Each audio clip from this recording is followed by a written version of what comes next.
Selamat sore, perkenalkan nama saya Stefani Angelina Hutagaul. Saya dari SMA Negeri 4 Bungo.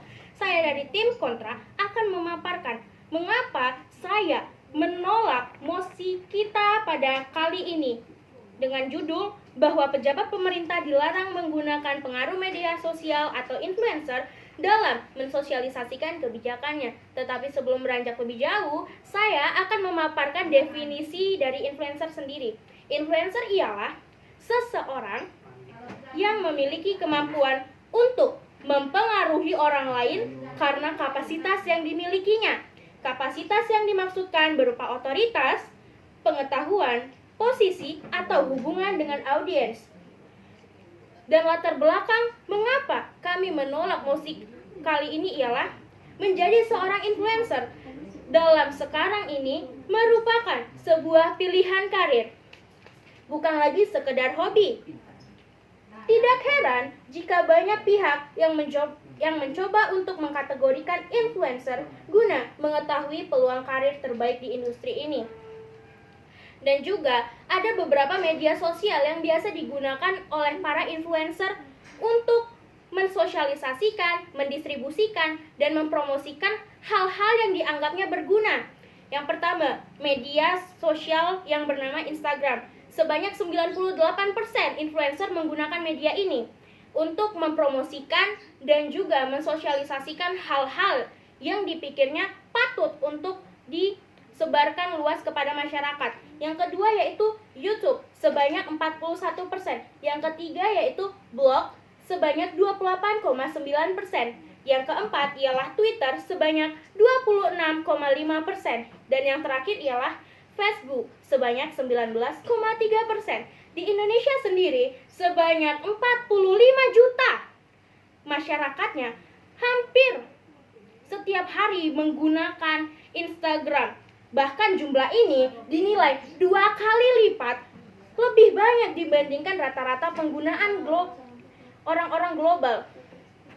Lalu sebelum melangkah lebih lanjut lagi, ada klaim dari pihak pro yang mengatakan bahwa kami merasa menggunakan jasa influencer menggiring opini yang tidak sehat. Garis bawahi di kata merasa. Apakah dari kata tersebut ada suatu keyakinan yang ditunjukkan oleh pihak pro dalam mengatakan argumennya? Tentu saja tidak, dan saya yakin Dewan Juri yang terhormat pasti setuju dengan persepsi yang saya katakan. Dan juga hal ini akan membuat suatu kebohongan publik. Dewan Juri yang terhormat, info tanpa fakta adalah kebohongan publik yang nyata. Hal ini sangat fatal di masyarakat kita, Dewan Juri yang terhormat. Jadi saya merasa pihak pro, Anda sebaiknya mengkaji lebih lagi tentang argumen Anda mengenai influencer yang membawa opini yang tidak sehat. Juga masyarakat kita, masyarakat Indonesia merupakan masyarakat yang sudah sangat pintar dan tidak dapat dibohongi. Jadi dengan kehadiran influencer justru membantu masyarakat untuk menilai suatu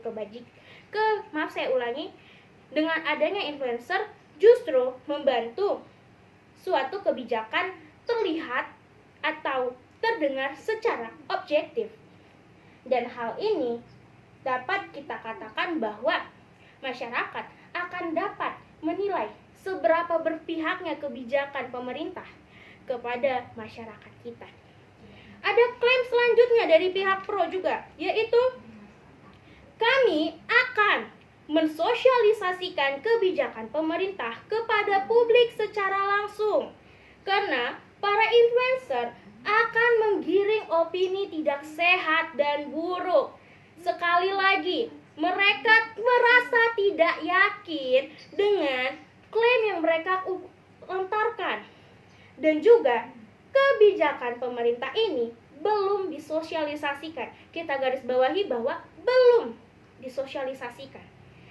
Jadi, bagaimana Anda, pihak pro, mengatakan bahwa influencer adalah salah satu oknum yang menggiring opini tidak sehat?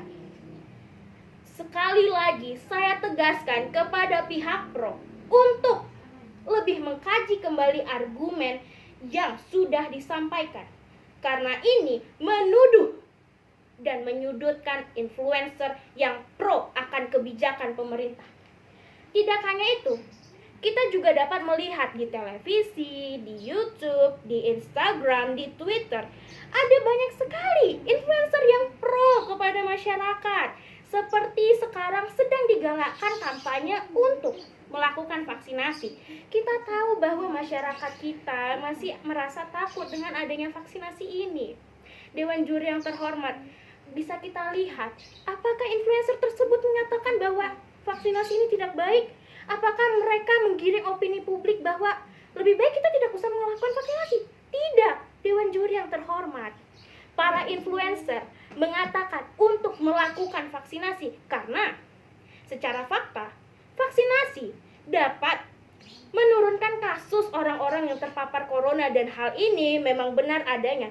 Setelah Amerika Serikat menggunakan vaksinasi, ternyata ada penurunan kasus di negara Paman Sam tersebut.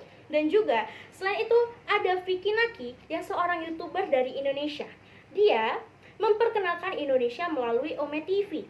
Dan Dewan juri yang terhormat, apakah Anda tahu berapa banyak orang Indonesia menjadi merasa sangat hebat dan tersanjung dengan orang-orang Indonesia? Ada begitu banyak Dewan juri yang terhormat. Jadi klaim-klaim pihak pro yang menyatakan bahwa influencer menggiring opini tidak baik merupakan hal yang sangat salah. Maka dari itu, saya merasa influencer merupakan sarana yang paling responsif dengan kebijakan, dan kita harus menggunakan influencer untuk mempromosikan setiap kebijakan pemerintah. Maka dari itu, saya dari tim kontra menyatakan saya sangat tidak setuju dengan mosi kita kali ini. Sekian dan terima kasih.